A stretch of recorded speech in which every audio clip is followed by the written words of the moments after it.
साथ हैं वैदिक संस्कृति के अध्येता डॉक्टर अरुण कुमार जायसवाल जी। नमस्कार। नमस्कार।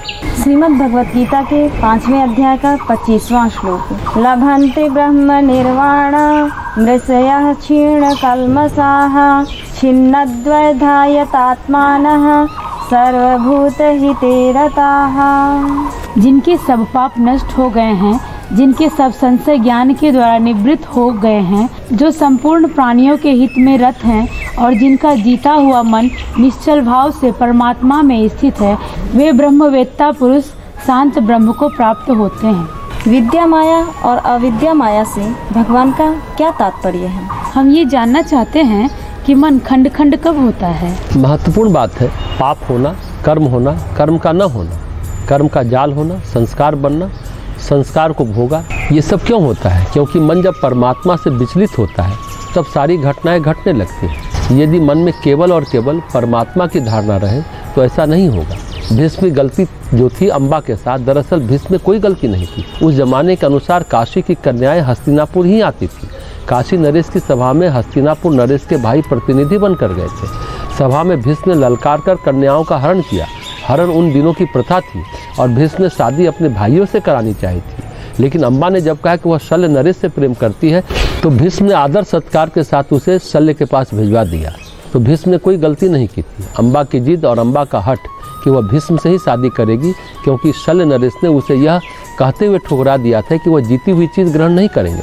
तब अम्बा ने भीष्म से शादी का प्रस्ताव रखा था, जबकि भीष्म ने भरी सभा में कहा था कि वो इस कन्याओं का हरण अपने भाइयों के लिए कर रहे हैं।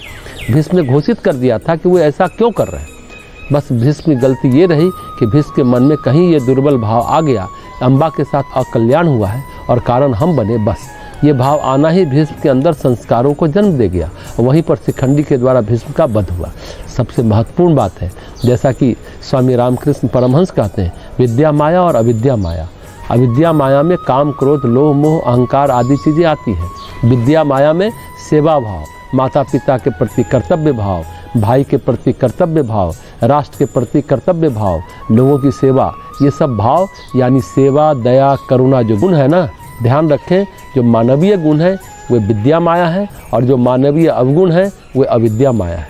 और मनुष्य को विद्या अविद्या दोनों से उबरना है।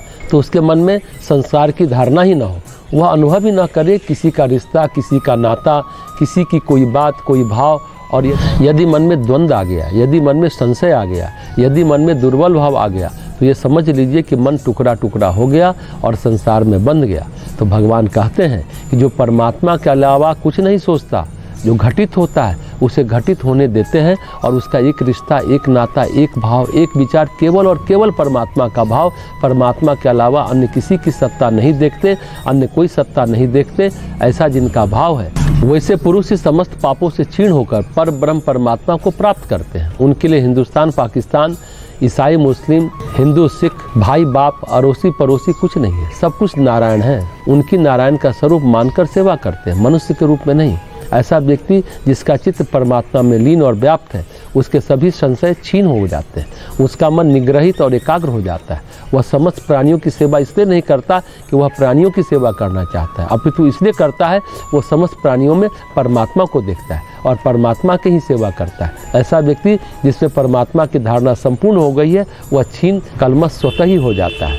जैसा युग ऋषि वेदमूर्ति तपोनिष्ठ पंडित श्री राम शर्माचार्य जी कहते हैं, उपासना भगवान की, साधना अपने आप की और आराधना संसार की। उपासना, साधना, आराधना ये तीनों भगवान की ही है। एक तरह से देखा जाए तो आराधना संसार की, मतलब संसार को परमात्मा का रूप समझ करके, परमात्मा की बगिया समझ करके की जाती है, उसे आराधना कहते हैं। तो ऐसा व्यक्ति जिसमें परमात्मा की धारणा संपूर्ण हो गई है, वह क्षीण कल्मष स्वतः ही हो जाता है। भगवान भगवत गीता में अन्य स्थान पर कहते हैं, कोई भी कर्म दोष मुक्त नहीं है, प्रत्येक आग धुएं से युक्त है, उसी तरह कर्म दोष युक्त है। ऐसा कोई निष्कल्मष कर्म नहीं है, जिस तरह कोई ऐसी अग्नि नहीं जिसमें धुआं ना हो, उसी तरह ऐसा कोई भी कर्म नहीं जिसमें दोष नहीं हो। एक ही चीज़ है, जब तक मन में संसार है तब तक बंधन है। मन में परमात्मा आया कि बंधन समाप्त, मन में परमेश्वर की प्रतिष्ठा हुई कि कर्म क्षीण हुए, चित्त निगृहित हुआ। और अगर ऐसा होता है तो फिर नारायण जो करें सो अच्छा है। जाहे विधि राखे राम, ताहे विधि रहे। श्रीमद् भगवत गीता के 5वें अध्याय का 26वां श्लोक। काम क्रोध वियुक्तानां यतीनां यतचेतसाम् अभितो ब्रह्म निर्वाणं वर्तते विदितात्मनां। काम क्रोध से रहित जीते हुए चित्त वाले पर ब्रह्म परमात्मा का साक्षात्कार किए हुए ज्ञानी पुरुषों के लिए सब ओर से शांत पर ब्रह्म परमात्मा ही परिपूर्ण है। आत्मा और परमात्मा के बीच कौन सी बाधा है? अच्छा, हम ये जानना चाहते हैं कि धर्ममेघ समाधि क्या है? काम क्रोध से रहित जीते हुए चित्त वाले, यह काम क्रोध ही क्यों? क्योंकि काम और क्रोध प्राणों में हलचल और मन में मंथन उत्पन्न कर देते हैं। जिसमें काम और क्रोध लेश मात्र भी है वह व्यक्ति कभी अपने मन को जीत नहीं सकता है। काम और क्रोध जिसमें लेश मात्र भी है वह कभी अपने प्राण को स्थिर नहीं रह सकता। प्राणों में चंचलता, मन में अस्थिरता, ये काम और क्रोध का गुण है। इस श्लोक का एक महत्वपूर्ण भाग है जीते हुए चित्त वाले जो यतिगण हैं। पहले कहा गया जिसने जीता इंद्रियों को, कहीं कहा गया जिसने जीता मन को, यहाँ कहा गया जिसने जीता चित्त को। यहाँ इंद्रियों को जीतने की बात नहीं कही गई है, यहाँ चित्त को जीतने की बात कही गई है। उसके लिए व्यक्ति गंगा में खड़ा हो जाए, सरोवर में खड़ा हो जाए, सरोवर में डुबकी लगा ले, सब ओर से, बाहर से, भीतर से, आगे पीछे, हर तरफ से जल से घिरा हुआ है। मतलब जो उसे एहसास होगा, स्पर्श होगा, जो उसे अनुभूतियाँ होंगी, उसी तरह जिसने जीत लिया चित्त को, उसे अनुभूतियाँ होंगी केवल और केवल परमेश्वर की। यह चित्त को जीतना क्यों? इंद्रियों को जीतने की बात समझ में आती है, मन को जीतने की बात समझ में आती है, चित्त को जीतने की बात समझ में नहीं आती है। महर्षि पतंजलि अपने योग सूत्र में बड़ा प्यारा टर्म यूज करते हैं।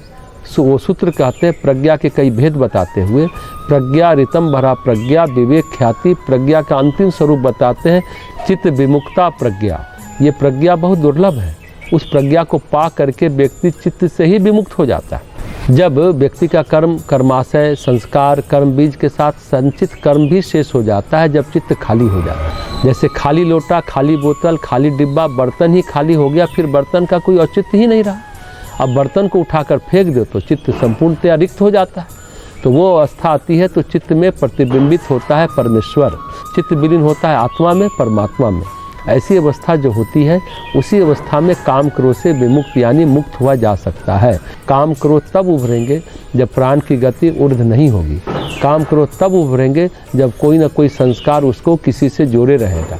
जब व्यक्ति चित्त विमुक्त हो गया है, चित्त ही खत्म हो गया है, ऐसी अवस्था में काम क्रोध कैसे उभरेंगे? ऐसी अवस्था में संबंध कैसे बनेंगे?